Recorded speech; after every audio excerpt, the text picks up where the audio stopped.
अहो बघा ना, संतांनी आधीच सांगितलंय की बाबा रे ऐक, हा जन्म पुन्हा नाही आहे का?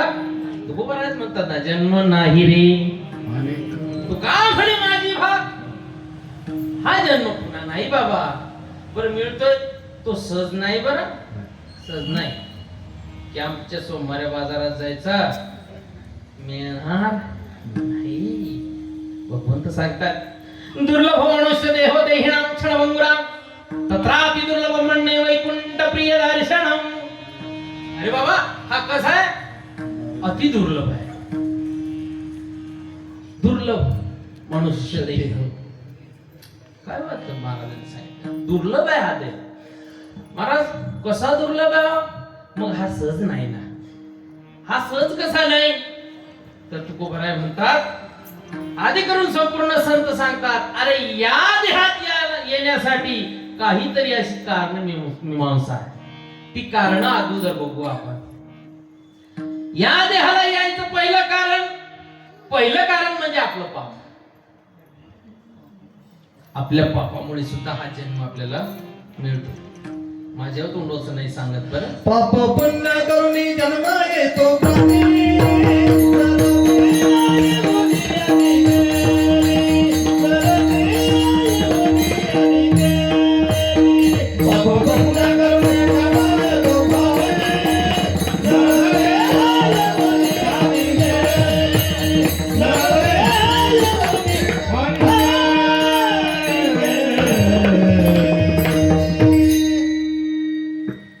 सुंदर प्रमाण दिलं महाराज.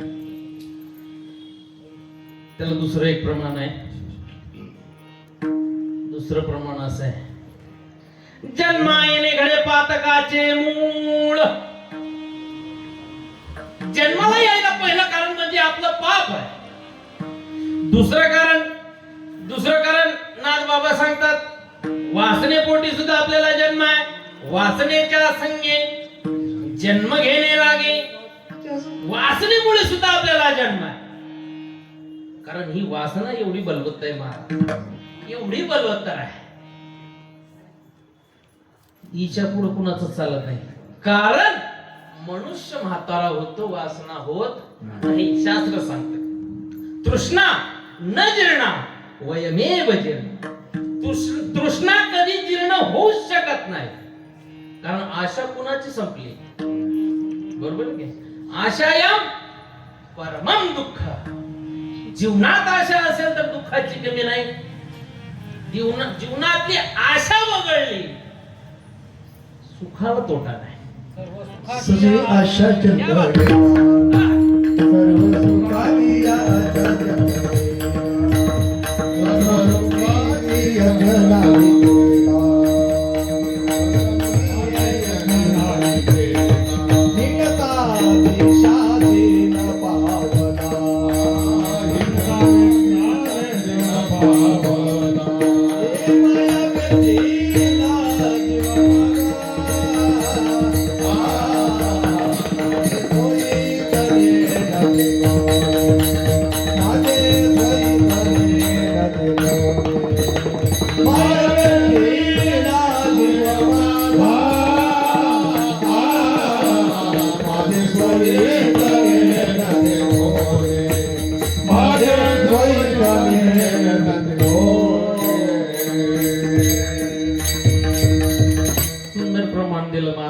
सर्व सुखाची आशा जन्म गेला.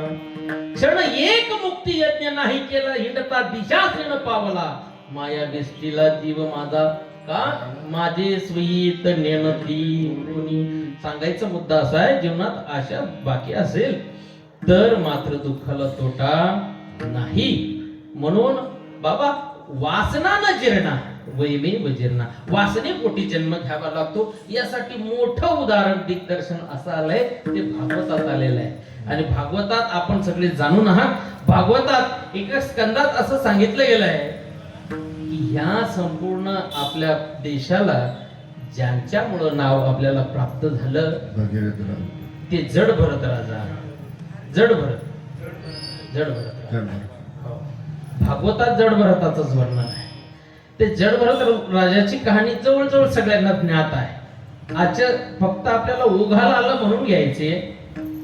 गंमत अशी झाली, जडभरत राजा जर का म्हटला महाराज राजा, अहो खिशात 1000 रुपये आलं तरी माणूस वर बघत नाही का खाली नाही. कसं असतं, पैसा आला की मनुष्य देवापासून दूर होतो. हा प्रकृतीचा नियम म्हटला तरी काय हरकत. का की माणसाला फक्त दुःखात देव कळतो महाराज, सुखात नाही. या प्रपंचाचं सुखात आल्यानंतर देवाची आपल्याला आठवण सुद्धा होत नाही हो. आणि राजा म्हटल्यानंतर राजाला कुठले भोग नसतात महाराज. राजा म्हटलं, आपली पूर्वीची म्हण होती, राजा बोले बरोबर, किंवा आले समर्थाच्या मना तेथे रंक होय राणा, बरोबर की नाही. अहो राजा म्हटला की सगळ्या गोष्टी त्याला अवेलेबल असतात. आणि सगळ्या गोष्टी जर का प्रपंचात अवेलेबल झाला तर मनुष्य परमार्थापासून दूर होतो. आणि परमार्थापासून दूर झाला तर परिणाम काय होतो, करिता भरभरी दुरावशी दुरी आणि भवाची दुरी वाहावशी. अरे भव सागरात वाहत जाईल. पण एवढ्याच दृष्टीत त्या जडभरत राजा म्हणजे एक नवल होतं महाराज. भागवत सांगते बरं, जडभरत राजा म्हणजे एक नवलच होतं महाराज. कारण संपूर्ण भोग असल्यावर तरी देवासाठी घेऊन जोग अवघा भोग तेजीला. संपूर्ण भोगाचा त्याग केला. कोणी केला?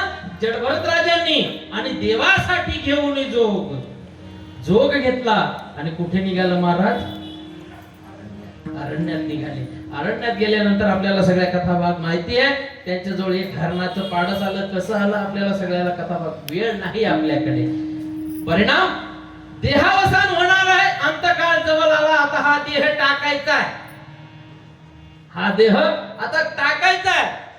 पण महाराज लक्षात असं आलं, आपण तर चाललोय हो देवाची आराधना करता करता देवात. कारण अंतीची मती त्याची साच पण पुढली आहे गती. शेवटी जसं स्मरण कराल तेच तसं पुढच्या जन्मी येतं. ज्ञानोबा म्हणतात, स्वप्नाचा दृष्टांत देऊन जागता ज वासिजे जेने ध्याने फावणा भावी. जे डोळा लागत घेऊ देखीचे त्याची स्वप्नी. अरे तुम्ही जागेपणी जसं स्मरण कराल तेच तसं स्वप्नात येतं. त्या न्यायाने अंतकाळाच्या वेळेस तुम्ही जसं स्मरण कराल ना बाबा, त्याप्रमाणे पुढचा जन्म हा ठरत असतो. परिणाम जडभरत राजाच्या मनात अशी एक शंका आली, आपण तर चाललोय, आपण देवाजवळ जाणार आहोत, पण आपण गेल्यानंतर हरणाचं काय? आपण तर जाणार आहोत, पण आपल्याकडे एक हरणाचं पाडस आहे ना लहान, आपण गेल्यानंतर याचं काय? बरोबर आहे की नाही? मग तुम्हाला वाटतंय की मी जडभरताचं सांगतोय असं?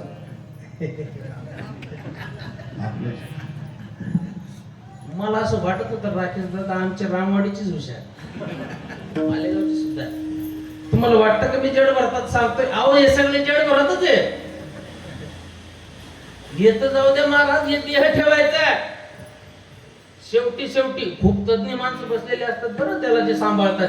शेवटी अंतकाळाच्या वेळी त्यांच्याकडे नातू जीव असेल त्याला बोलवा, लेखित असेल तिला बोलवा. ते कुठून पीएचडी करून आले अजून मला कळालं नाही मार कोणती कॉलेज आहे, पण सगळ्यांना माहित असतं कशामुळे बाबा थांबला, कशामुळे थांबला आणि तो जात का नाही याची वाट पाहतात. असो, मला सांगायचं आहे जडभरत राजा, परिणाम काय झाला महाराज? एवढी भक्ती केल्यानंतर सुद्धा जो मृगध्यासे निमाला तो मृगत्वे पावला. अहो तो जरी साधू असेल, अंतीची मती तेची सास पण बुडली आहे गती. सांगायचं तात्पर्य एवढंच होतं, वासनेच्या पोटी आपल्याला जन्म हा घ्यावा लागतो. तिसरं कारण माझे ज्ञानोबा राय सांगतात, अगा कर्मी देव रावे तेही सुख दुःखी फळावे, तया ते भोगावे यावे देहा एका. आणि कर्म करत असताना जर का कर्म शिल्लक राहिलं तर या देहाला भोगायला यावं लागतं. केले कर्म झाले तेची भोगाले उपतले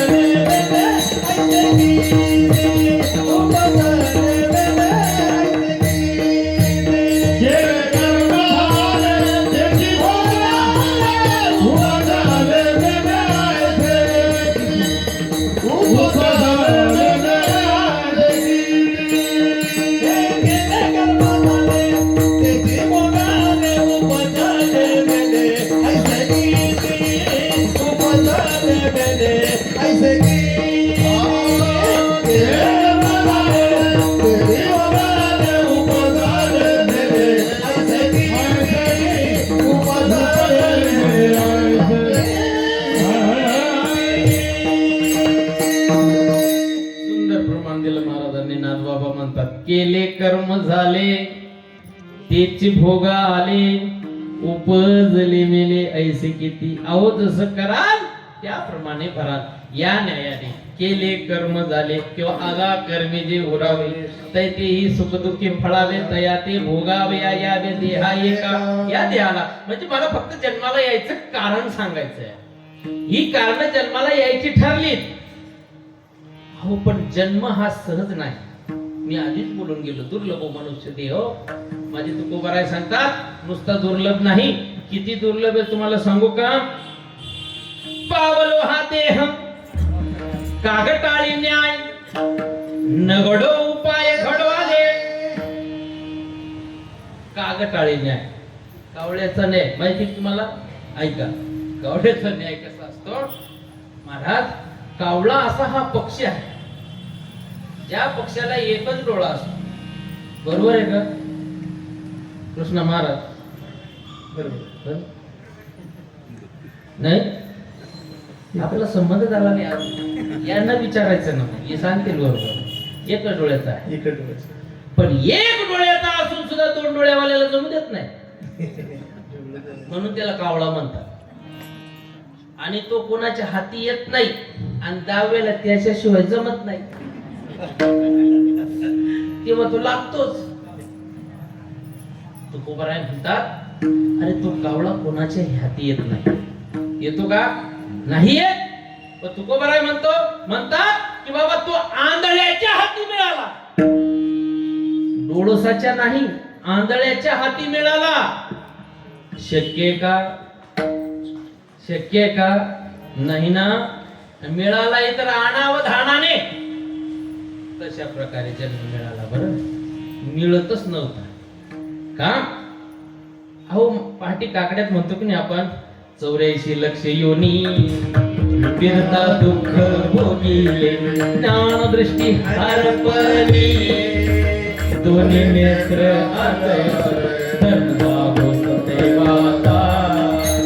देवा परोपकारी आंधळ्या दृष्टी देतो त्याचे नाव मी उच्चारे. बाबा 84 लक्ष योनी.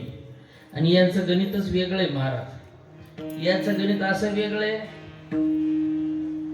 84 लक्ष योनी आहेत तर आहेत. पुन्हा त्यात देवाने अशी क्युरी केली महाराज.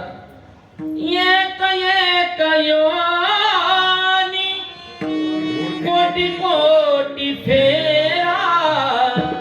एक एक योनी कोटी कोटी फेरा. एक एक योनी कोटी कोटी फेरा. एक एक योनी कोटी कोटी फेरा. अहो एका योनीत 1 कोटी वेळेस जायचंय बरं का राकेश दादा. एका योनीत. जर समजा उदाहरणार्थ आमच्या गावाला नाव मिळालं ते एका वडाच्या झाडामुळे. वडनेर बरोबर आहे की नाही नानावर. आमच्या गावाला नाव मिळालं एका वडाच्या झाडामुळे. त्याला वडनेर म्हणतात. मी माझ्या आजोबांना विचारलो हे झाड कुणी लावलं केव्हा. माझ्या आजोबांनी मला सांगितलं की मी सुद्धा माझ्या आजोबांना विचारलं. वय सांगत बसत नाही. खूप काही वर्ष त्याचं आपण अंदाजे पकडून घेऊ 200-300 वर्ष त्याचं आयुष्य. एका वडाच्या योनीत जर का तुम्ही गेला तर एक वेळचं आयुष्य 200-300 वर्ष असेल तर 1 कोटी वेळेस तेच व्हावं लागतं. अशा 84 लक्ष योनी फिरल्यानंतर कुठेतरी मग लागे वारा. वारा लागतो मग मानवाचा किंवा मनुष्य देहाचा. आणि मिळाल्यानंतर हा कसा आहे माहितीये का महाराज. आपल्याला असं वाटतं मग काय एवढं अवघड आहे. एकदा येऊ तर द्या जन्म. मग काय 1 कोटी वेळेस काय सोपं आहे का. 84 लक्ष. तुकोबाराने लगेच खाली लिहिलं अंडरलाईन करून घ्या म्हणले काय. शेवटाची पाळी 1 मनुष्य जन्म निर्धार हे वर्म चुकू नको. हा निर्धार आहे. जरी बाकीच्या योनी 1-1 कोटी वेळेस असतील पण मनुष्य योनी एकाच वेळेस. मग या एकाच वेळेस तुला काय करायचं ते बघ बाबा. कारण येतानाही संत महात्मे सांगतात बाबा येता येता त्याने खूप कागदपत्र जमा केले आपले. म्हणले काय झालं, खूप जमा केले आणि त्याहून काय आपण ज्या योजनेत बसलो ना त्या योजनेत आपल्याला पाठवलं. म्हणले कसं, संत महात्मे सांग अल्प आयुष्य मानव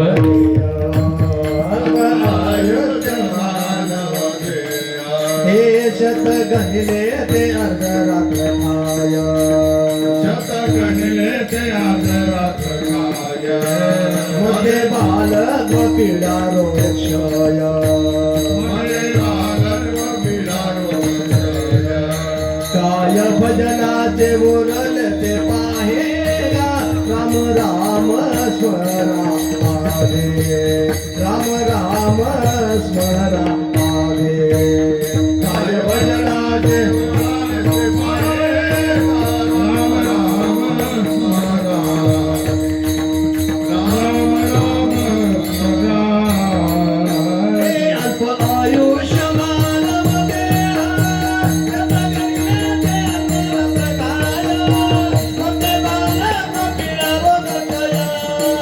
काय भजनाची उरल ते पाहेगा, आयुष्य मानव देहा, शतगणिले ते अर्ध रात्र खाय, मध्ये बाल व पीडा रोग क्षय, काय भजनाची उरल ते पाहेगा. अल्प आयुष्य मानव देह शत गणिले ते अर्ध रात्र खाय, मध्ये बालत्व पीडा रोग क्षय, काय भजनात उरले ते पाहेगा. आयुष्याची गणना संतांनी आपल्या समोर ठेवली. पूर्वी महाराज त्रेतायुगात 10,000हून अधिक आयुष्य होतं. त्रेतायुगात 10,000च्या पुढे आयुष्य होतं. द्वापार लागलं, देव म्हणले एक युग संपलं, एक शून्य काढून घेत. बरं शून्याला काय किंमत आहे, काय आहे किंमत? पण शून्याला जर का पुढे एखादा जोडदार लागला 10च्या पटीने लाखोच्या पटीने वाढतो. आणि तो जर एक जरी बाजूला केला, जसा इलेक्शन मध्ये पडतो ना तसाच पडतो. म्हणून त्रेतातला एक शून्य काढून घेतला, द्वापार लागलं, द्वापार संपलं. द्वापार संपल्यानंतर म्हणले आता कली लागणार आहे. मग देवाने विचार केला एवढं आयुष्य काय यांचं कामाचं नाही. हजाराचं आयुष्य होतं द्वापारात. पुन्हा एक शून्य काढून घेतला, आला 100. आता मी सांगतो समाधी सोहळा सुद्धा चालू आहे. आपण सगळ्यांनी देवाला विनंती करू, आता नको काढू. किती पंचायत होईल महाराज 10 वर्षात. वाईट ऐका, तुकोबराय म्हणतात 100 वर्ष आयुष्य फक्त गणिले. शब्दांकडे लक्ष द्या, फक्त मोजले. गणिले या शब्दाचा अर्थ फक्त मोजणे. शत गणिले, पण त्यात अर्ध रात्र खाय, अर्धे झोपेत घालवले. मग ते बालक काय पीडा हे रोग आहे घाम आपल्या हाती उरत तरी काय, काय भजनासी उरले ते. म्हणून बाबा राम राम. अरे बाबा हा जन्म आता मिळाला, जन्म नाही रे आणि तुका म्हणे माझी भाग. हा आता मिळालाय बाबा, पुन्हा मिळणार नाही रे. हा हांदळ्याच्या हाती जसा कावळा सापडावा ना त्याप्रमाणे मिळाला, पुन्हा मिळणार नाही. कारण या देहाला वंश मोर नाही, हे आधी लक्षात घ्या. म्हणून तुकोबाराय सांगतात की बाबा अरे काय सांगू तुम्हाला, एवढं संतांनी सांगितल्यावर सुद्धा संतांनी वेळोवेळी सांगितलंय ना. संत सांगतात की बाबा ऐक रे, ऐक. का तुकोबाराय हो ऐक रे जना, ऐक रे जना, तुझ्या सोयी नाका बोला, पंढरीत आला, मला माझी स्मरावा. ऐक रे जना, तुझ्या सोयी नाका बोला, पंढरीत आला.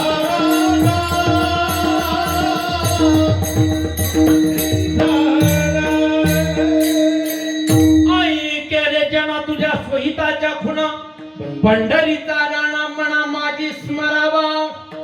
बाबा ऐक रे, कारण या जीवन आत्माचं जर का हित असेल ना, ते फक्त भगवत प्राप्तीमध्ये आणि भगवत भक्तीमध्ये आहे. इतर ठिकाणी या जीवाला सुख नाही. म्हणून तुकोबाराय आधी करून सगळी संत सांगतायत की बाबा ऐक रे, पण मात्र महाराज हा संसारात रममाण झालेला जीव सहजासहजी देवाकडे येत नाही. का? कारण हा भुलला. कशाला भुलला? या संसाराला, या प्रपंचाला भुलला. पण महाराज गंमत अशी झाली, आपली सगळ्यांची गंमत सांगू का ज्ञानोबरांच्या भाषेत? ज्ञानोबरांच्या भाषेत आपली अवस्था कशाप्रमाणे झालेली आहे. पूर्वी लॅम्प होते, लॅम्प. पूर्वी म्हणजे खूप काळ नाही झाला त्याला, मीही पाहिले ते लॅम्प. पाहिले का तुम्ही? का तुमच्याकडे सगळ्या बॅटरी का एखादा नगर माधव पाहिलेत ना? महा नाही सांगत चला, नसेल कीर्तनकार सर्वच पाहायला. ऐक, विश्वास तरी ठेवा. ऐका, ते लॅम्प ज्ञानोबराय सांगतात, त्या लॅम्प जर लावल्यानंतर, पूर्वीच्या काळी घरात एखादा लॅम्प लावल्यानंतर त्या लॅम्पच्या आजूबाजूला, म्हणजे त्या दिव्याच्या बाजूला एखादी पाकळी म्हणा, एखादा पतंग म्हणा गिरट्या घालत असत. पाहिले का तुम्ही? बरं काय सुख आहे त्याला त्यात? आणि गिरट्या घालता घालता त्याला चिटकत. हे पाहिलंय का? बरोबर आहे की नाही? आणि ते चिटकल्यामुळे दुसऱ्या दिवशी जर का लॅम्प लावायचा असेल तर आधी काच पुसावा लागायचा. बरोबर आहे की नाही? ज्ञानोबराय सांगतात, मग त्याचा काय विषय घेता? ते गिरटच आपण, ती पतंगच आपण. कारण ज्ञानोबराय सांगतात, दीपी पतंगा लिंगण देथ त्यास अचूक मरण, तैसे ते विषयाचरण आत्मघातन. आणि त्याप्रमाणे विषयात रममाण झालेला मनुष्य आत्मघाताच्या दिशेला जातो. पण एवढा मग्न होतो तर ज्ञानोबा पुढे सांगतात, अगा विषयाचे कांदे वाटून जो रस घेई जे पिळवणे, तया नाम अमृत ठेवणी जैसे अमर होणे. त्या तद्वत या विषयासक्त माणसाची अवस्था आहे.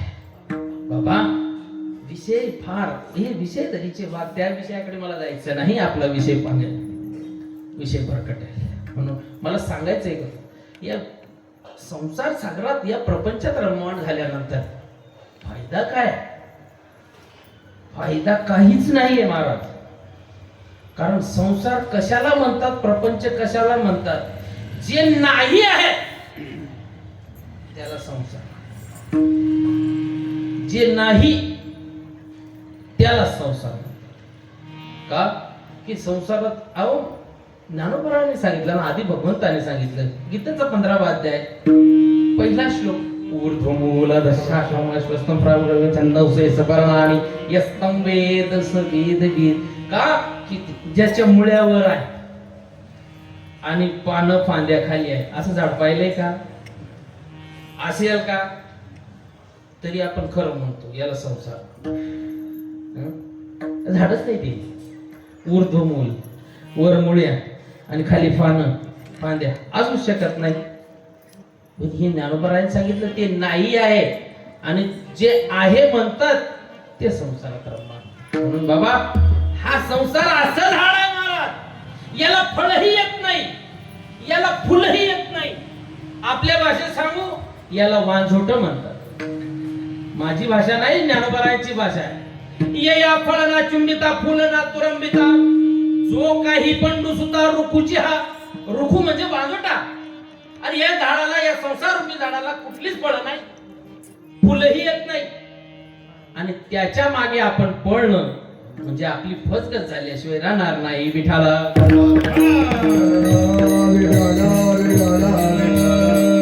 कशी फसगत होते अगदी 2 मिनिटात सांगतो. एक दाम्पत्य आनंदाने आपला संसार भागवत होतं.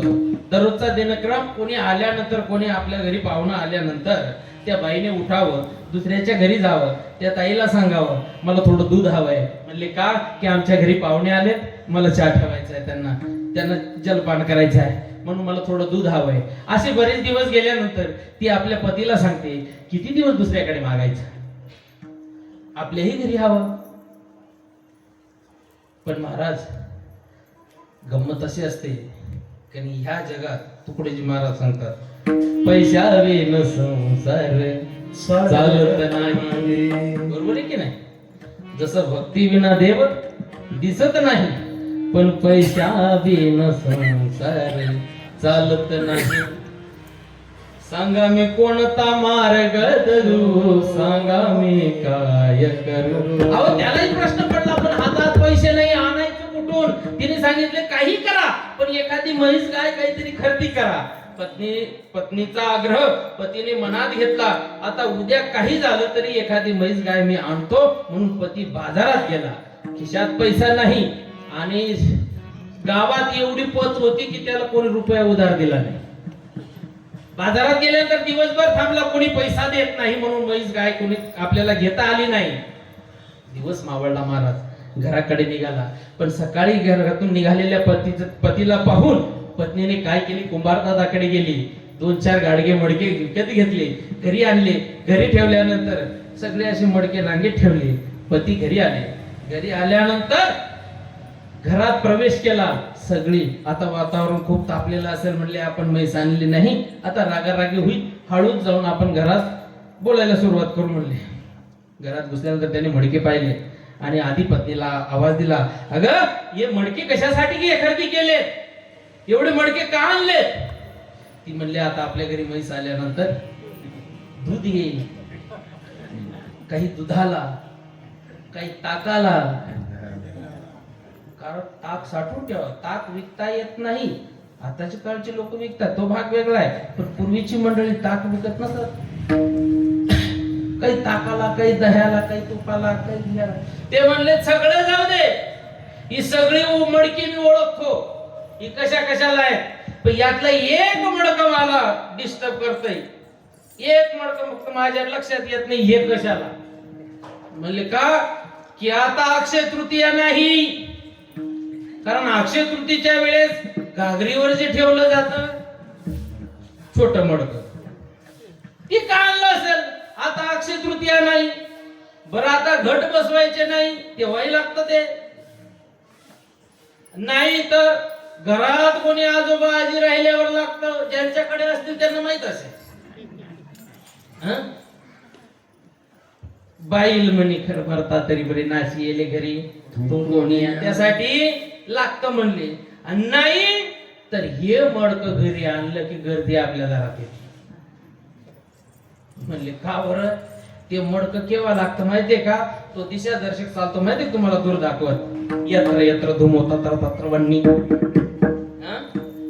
नाही कळलं तुम्हाला? शेवटच्या वेळेस लागतो ना, चार खांदी करी आग्या मडके धरी. कोणी का जाय ना आपल्याला चालले देवा घरी असो. मग कोणीच नाही, मग कशासाठी? तिने म्हणलं याच गावात माझी बहीण राहते, तिला यातलं आपल्या दुधातलं थोडस दूध या मडक्याने मी तिला यात दूध देत जाईल. तो म्हणले बघ, पैसे माझे, म्हैस माझी, दूध माझं, तुझ्या बहिणीला का भांडण विकोपाला गेलं. पण हे भांडण बघत असताना समोर एका ओट्यावर आजीबाई होती. ती आजीबाई ताडताड त्याच्या जवळ आली, दोघांच्याही कानाखाली मारली आणि मारल्यानंतर म्हणले, का रे मूर्खांनो, तुम्ही भांडण करतात, या भांडणात तुम्ही इथं भांडण करत बसले, पण तुमची म्हैस माझं 4 वाफे घास खाऊन गेली. होती का? नव्हती तरी मार बसला. याला संसार म्हणतात. पण मात्र आपल्याला त्याचा मार कळत नाही. आपली गंमत कशी माहिती का? आता एकदा अजून मारून दाखव, मग बघ, अजून एकदा मारून दाखव मग. अरे तो दररोज मारतोय आपल्याला, त्याला तर संसार म्हणतात. आणि या संसाराच्या राहट्यात आपली कशी माळ गुंपली माहिती का? तुकोबाराय म्हणतात, पूर्वी एक असा आड होता, आड असायचे ना, आणि त्या आडाला एक रहाट लावलं जायचं. रहाट पूर्वीच्या काळी अशी भांडी नव्हती, मातीचीच भांडी असायची. आणि त्या रहाट्याला एक मडकं बांधलेलं असायचं. त्या मडक्याला एकच काम, खाली जायचं, भरून वर यायचं. वरचा जो बसलेला असेल, जो मालक असेल त्या गाडग्याचा, तो तुम्हाला पुन्हा रिकाम करेल, पुन्हा खाली जायचं. आयुष्यात एवढंच काम. खाली जाणं भरुडी येणं, खाली होणं, पुन्हा खाली जाणं. तुकोबाराय म्हणतात, अरे त्याच्यापेक्षा आपली गत वेगळी तरी काय आहे? तू का म्हणे माळ गुंतली राहटी, गाडग्याच्या सुटी फुटली या. अरे पण एखादी अशी माय माऊली येते, तिचा तोल जातो आणि ते गाडग भिंतीला टच होत, फुटत. त्याच दिवशी तो म्हणतो आता मोक्ष पदाला तर धाम परमम ममा, आता सुटका झाली. तशी या जीवाची सुटका कोणीतरी भेटायला हवा. तो सद्गुरूच्या स्वरूपात भेटतो, मग तेव्हा त्याची सुटका होते. असो, विषय वेगळा आहे. आपल्याला सांगायचं एवढे तुकोबाराय म्हणतात की या संसारात रमान झालेला मनुष्य अहो जागेपणी झोपलाय. म्हणून संपूर्ण संतांनी सांगितलं ना बाबा, अरे जागा हो. उठा जागे वारे आता, स्मरण करा पंढरीनाथा, स्मरण करा पंढरीनाथा, भारतरणी देवा माझा, तुका विवेला जन्माचा, भारतरणी देवा माझा, उठा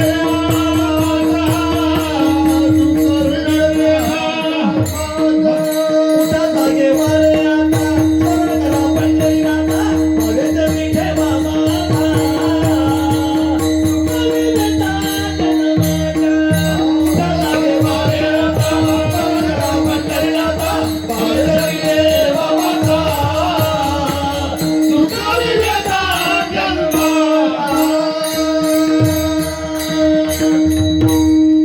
वाह, सुंदर अगदी पाठीच्या काकड्याच्या अभंगाचं प्रमाण आहे, खूप सुंदर. उठा जागे वारे आता, स्मरण करा पंढरीनाथा, भावे चरणी ठेवा माथा, सुख विवेथा जन्माच्या धनदारा पुत्र जन, बंधू सोये सर्व मिथ्या हे जाणून शरण निघा देवाचे. सगळे संत सांगतात जागा हो बाबा, कारण उठा जागे वारे पाठी, भय आले मोठे. कोणतं भय आहे? अरे ते काळाचं भय आहे ना. म्हणून बाबा जर वाचायचं असेल, या अभंगात पुढे सांगतात, पंढरी वाचून दुजा, दुसरं कोणीच तुम्हाला वाचू शकत नाही. म्हणून उठा जागे आता, जागा रे बाई नो जागा, आता जागा रे भाईनो जागा, आता जागा रे भाईनो जागा, जागा रे भाईनो, जागा रे भाईनो, आता जागा रे भाईनो जागा, आता जागा रे भाईनो जागा, मोरणी जमे नाडोनी भागा रे भाईनो, भागा रे भाईनो, आता जागा रे भाईनो जागा, आता जागा रे भाईनो जागा. जागी जागा जागी जागा जागा बोलणी, जागी जागा जागी जागा जागा बोलणी, जागी जागा जागी जागा बोलणी, जागी जागा जागी जागा बोलणी,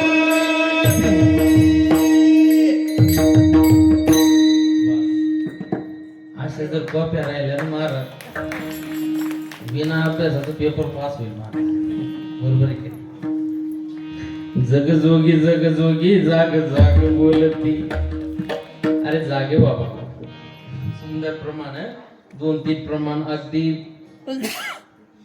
फिट्ट बसले. आता जागा रे बाईनो जागा, जोर निजला नाडोनी भागा, जोर निजला नाडोनी भागा रे, आता जागा रे बाईनो जागा. फार विनंती केली हो त्या संतांनी, फार विनंती केली बाबा, जागा रे बाबा. ऐकतच नाही, रागावून सांगे, किती सांगू तरी ना ऐकती. पटकीचे ते तुम्ही म्हणा बाबा, माझा अधिकार नाही. पुढे शिंदळीचे रडतील हा ते बाकी तुम्ही म्हणून माझं पाठ नाही तेवढं जय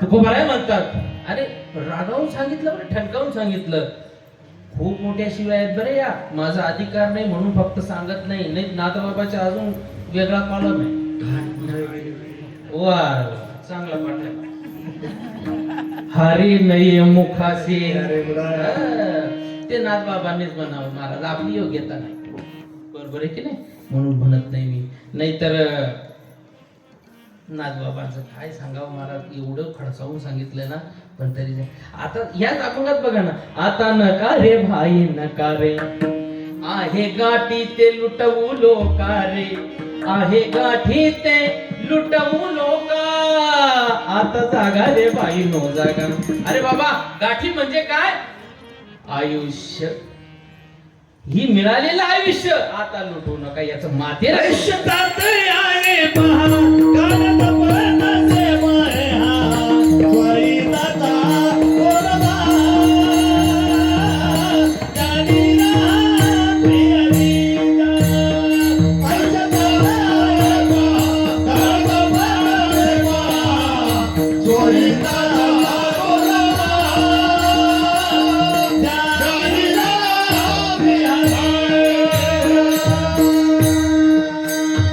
आयुष्य जाता हे पहा काळ जपत से महान स्वहिताचा गोरवह जाणे रहा श्रियारीचा अरे बाबा तो बाबा बसलेला घडी घडी काळ वाट याची पाहे अजून किती आहे अवकाश तो प्रत्येक सेकंदाला प्रत्येक घडीला आपली वाट बघतोय ना कधी याचं संपतंय कधी याचं आयुष्य पूर्ण होतंय अहो महाराज त्याच्या ठिकाणी कुठलीच करुणा नाही बरं मारी ती जोडी ती तोडी ती निष्ठूर यमा चेकिंग कर बहुधा महाराज झोडत नेतात म्हणले ते किंवा नाही त्या यमाची करुणा बाहेर काढीता कुडी पाना बाबा त्याला करुणा नाही तो अगदी निष्ठुर आहे म्हणून त्याच्यापासून जर का वाचायचं असेल तर संतांच्या वचनावर विश्वास ठेवून त्या योगाने आपली वाटचाल करावी लागेल तुकोबाराय म्हणतात एवढे अगणित उपकार केले अरे ऐकला नाही तुकोबाराय कोणाचे पाया पडत नाही आधी लक्षात घ्या तुकोबारांची उक्ती आहे तुकोबारांचा सिद्धांत आहे तुका म्हणतात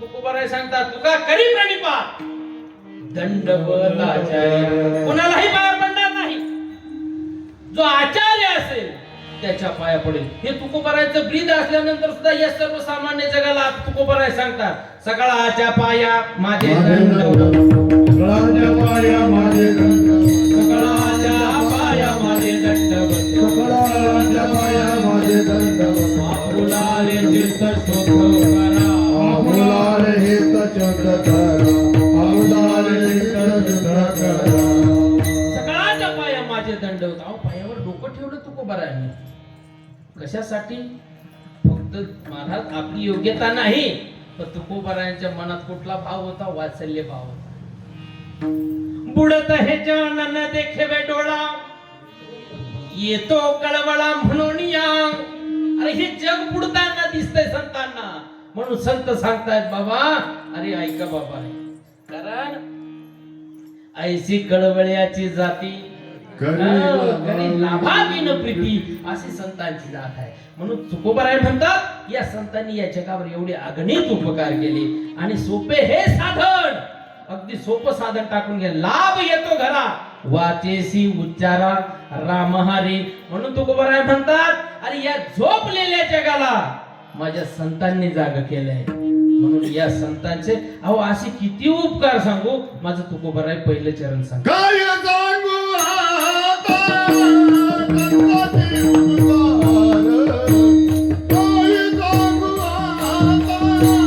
गणपती उपकार काय सांगू आता गणपती उपकार काय सांगू आता गणपती उपकार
उपकार संतांचे सांगू.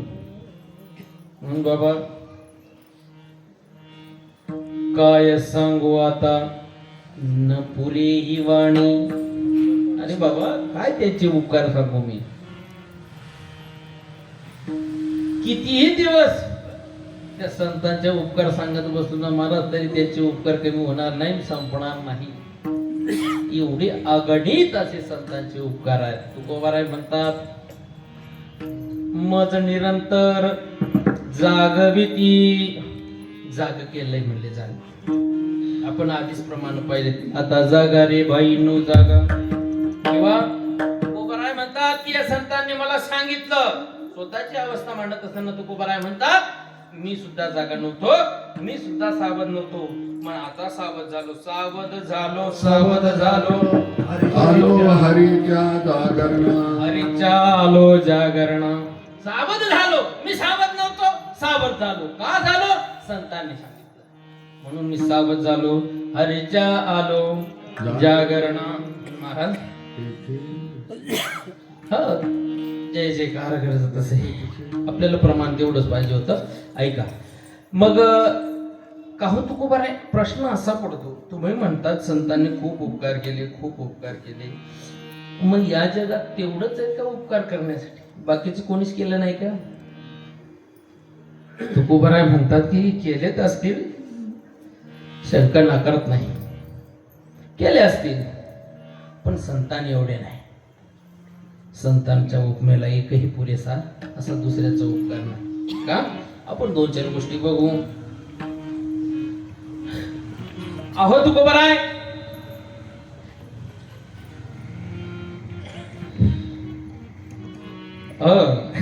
क्या बात.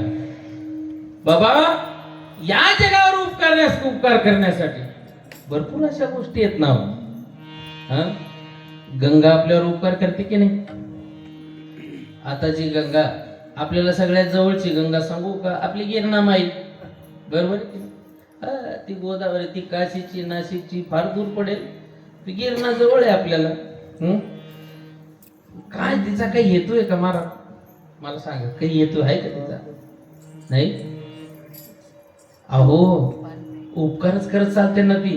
का पीडित पापता ज्ञानोबा सांगतात ओखीत तिरीचे पाद समुद्रा जाय आप गंगेचे जैसे. काय तिला कारण होतो? हो संपूर्ण जगाला. पण मात्र महाराज गंगा सुद्धा उपकार करते, पण तीही संतांच्या उपमेला पुरेशी बसत. म्हणले कसं? सांगत असताना 12व्या अध्यायातल्या ओव्या आहेत. 12. हो ना, ऐका ना. म्हणजे संतांच्या उपमेला कोण कोण पुरेसं पडतं थोडीशी यादी देतात ज्ञानोबाराय म्हणतात की अरे या संतांच्या उपकारातून उतराई होण्यासाठी हिमालय काही कमी आहे महाराज. हिमालयात तपश्चर्या केल्यानंतर अगणित पुण्य आहे ना महाराज. पुण्याची गणना त्यांचे पुण्याची गणना पण ज्ञानोबराय सांगतात हिमवंतु दोष खाय. तुम्ही गेल्यानंतर हिमालय तुमचे दोष खाईल. परी जीवित्वाची हानी होय तैसे सुचित्व नोहे सज्जनाचे. बाबा अरे हिमालय तुमचे दोष खाईल, पण मात्र जीवित्वाची हानी होय. म्हणून बाबा तोही संतांच्या उपमेला पुरत नाही. बरं मग पुढे महाराजांनी सुंदर ओवी सांगितली. सुचित्वे सुची गंगा होय पाप ताप ही जाय, पण तिथेही आहे बुडणे एक. तिथेही बुडायची भीती आहे महाराज. म्हणून या संपूर्ण गोष्टी संतांच्या उपमेला पुऱ्या होत नाही हो तुकोबाराया. अहो नुसतं संतांनी जो उपकार केले नाही हो. आता ज्याचं सीझन चालू आहे ना त्याच्या विषयी विचार करू म्हणले. सीझन आता कशाचं सीझन चालू आहे? सध्याचं नाही, पावसाचं. पावसाचं सीझन चालू आहे की नाही? एवढा पाऊस पडतो महाराज, एवढा पाऊस पडतो, फक्त आपल्याला टीव्ही वरच दिसतो. आपल्याकडे पडला का? पण मग गिरणाला पाणी कमी गेलं का, मग आपल्याकडे कसा पडला नाही? हं? एवढा उदार आहे तो वडनेरला पडेल तर मालेगावला पडणार नाही. आता मालेगावला कीर्तन चालू आहे, कदाचित आमच्या गावाला असेल सुद्धा. मेघ उदार परी ओसरे, उदार आहे तो, त्याच्याकडे कुठलं लपून ठेवत नाही तो. एवढा पडतो सगळा झिमझिम. आणि ते टीव्ही वाले सांगतात रिमझिम पाऊस असेल म्हणे पुढे. कशाला? आता रिमझिमचं सीझन आहे का आता? अरे बाबा येऊ दे ना. पण तो असाच उदार आहे महाराज. मी एक उदार परी, पण त्याला ओसरणं आहे म्हणून आणि उपमेशी न पुरे, म्हणून तो संतांच्या उपमेला पुरेसा होत नाही महाराज. तो उदार जरी असला ना तो ओस. मग संत या पलीकडे आहेत. हो म्हणले या पलीकडे संत आहे. कशाप्रमाणे या पलीकडे आहेत? अहो संत, मी आधीच प्रमाण दिले, ऐशी कळबळ्याची जाती करी. संत कशाप्रमाणे आहेत माहिती का तुम्हाला? ज्ञानोबराय म्हणतात झाडाप्रमाणे, झाडाप्रमाणे. ज्ञानोबराय सांगतात एक असा मोठा वृक्ष झाला, त्या वृक्षाकडे पाहिल्यानंतर मला असं वाटतं कदाचित हा माझा संतच असावा, हे माझे संतच असतील. का की त्या झाडाकडे बघा निस्वार्थ प्रेम जनतेवर करतं महाराज. कशाप्रमाणे करतो तुम्हाला सांगू. अहो एकाने विचार केला, आज घरी स्वयंपाक करण्यासाठी लाकडं नाहीत म्हणून तो कुऱ्हाड घेऊन गेला आणि दुपारच्या उन्हात एक गृहस्थ फिरत असताना तोही झाडाखाली गेला, पण एक विसाव्यासाठी गेला, एक विश्रांतीसाठी गेला आणि एक तोडण्यासाठी गेला. पण त्या झाडाने विचार नाही केला व दोघांना सुद्धा सावलीच दिली.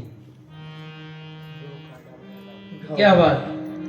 जो खांडावया खांब घाली का लावणी जयाने केली, दोघा एकची सावली वृक्ष दे जैसा.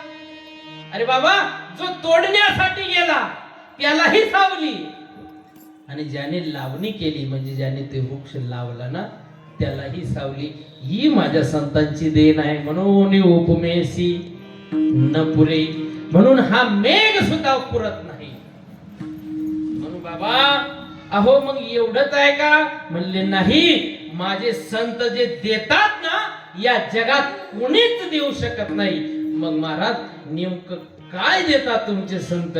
तर माझे तुकोबाराय सांगतात या संताचे हे देणे, या संताचे हे देणे, या संताचे देणे, या संताचे देणे. कल्पतरू हुनी दुने, कल्पतरू हुनी दुने,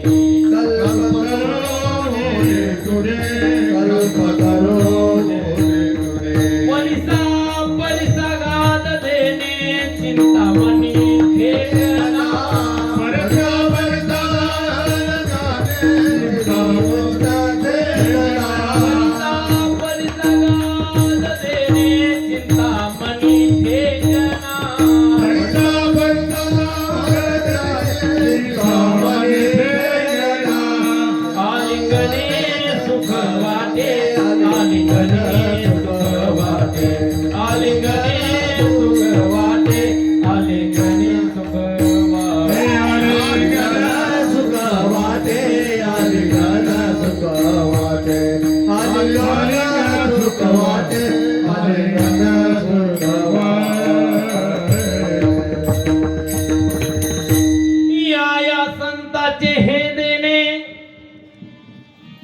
संतांचं देणं आता काढलं बरं का.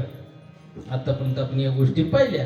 संतांच्या उपमेला कोणत्याच पुरेसा नाही. मग नेमकं काय देतात, कशी तुलना करायची? तर आधी करून संपूर्ण संत मांदियाळी सांगते या संताचे हे देणे, कल्पतरू हुनी दुने. कल्पतरू माहिती तुम्हाला? माहिती का? हा नाही काहीतरी सांगा. ऐकून येत. आमच्या वडनेरला झाड आहे त्याच. असेल कोणाला लागत तर या आपल्याकडे.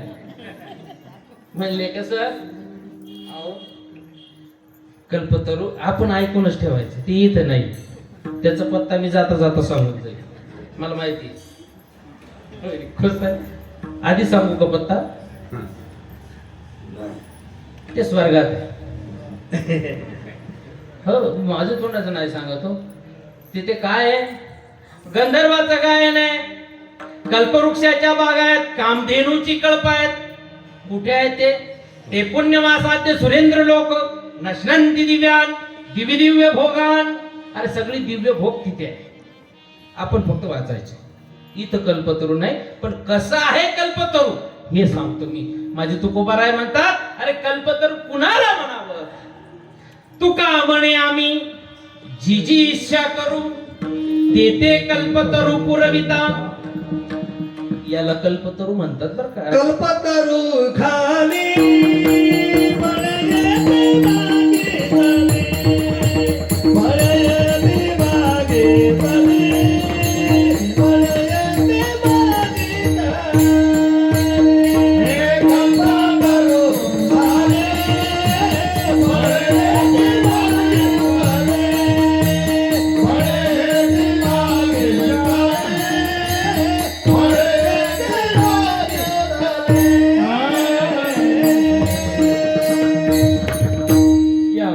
सुंदर प्रमाण काळे वाजवा महाराजांचा.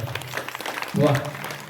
कल्पतरू खाली फळे येती मागीतली. हो तुका म्हणे आम्ही जी जी इच्छा करू ते ते कल्पतरू पुरविता. अरे यालाच कल्पतरू म्हणतात. कल्पवृक्षाचं असं झाड असतं महाराज बरं का राकेश दादा. त्या कल्पवृक्षाच्या झाडाखाली गेल्यानंतर आपण फक्त इच्छा करायची मनातल्या मनात. हजर होते बरं. मग ती इच्छा बी चांगली पाहिजे. आता जर का वडनेरला जर आमचं कल्पतरू राहिलं असतं,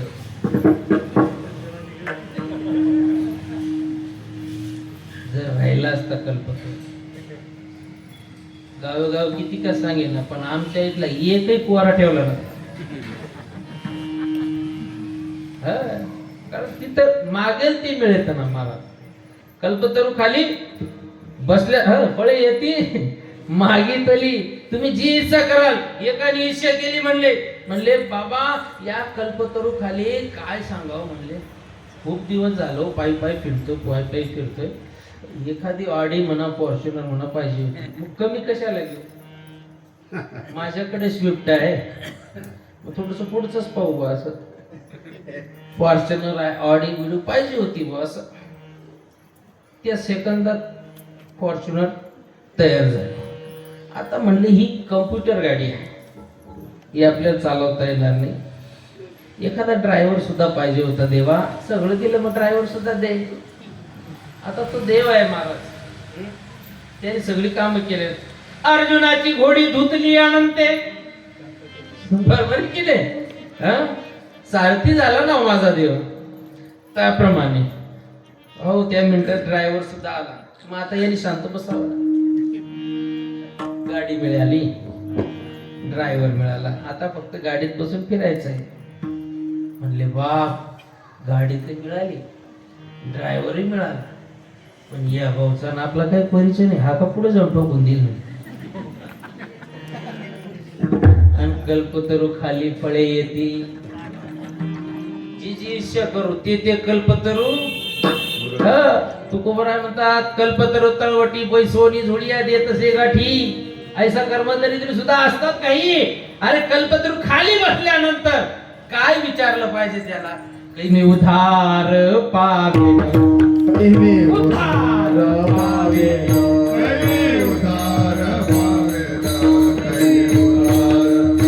काय कृपा करील नारायण, कृपा करील नारायण,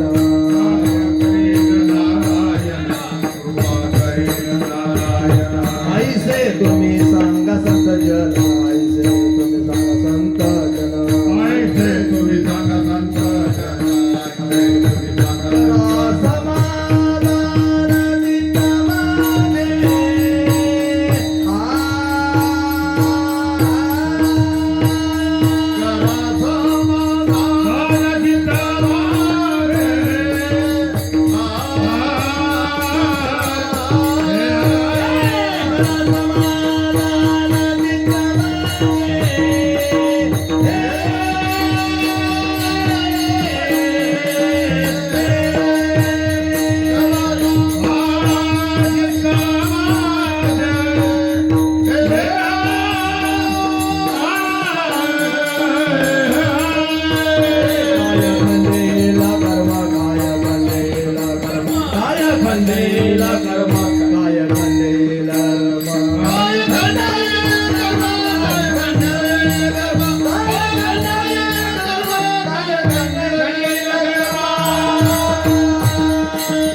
काही मी उद्धार पावेण काही कृपा करील नारायण ऐसे तुम्ही सांगा संत जन करा समाधान चित्त माझे.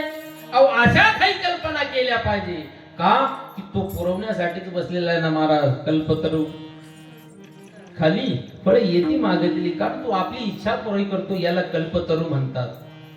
पण महाराज कितीही कमी पडतो तो कल्पतरू कितीही असला ना कितीही इच्छा पूर्ण करणारा असला ना पण कल्पना केलेल्या अर्थाचीच प्राप्ती करून देतो. कल्पित अर्थाची प्राप्ती कल्पतरू करतो संत मात्र निर्विकल्पाची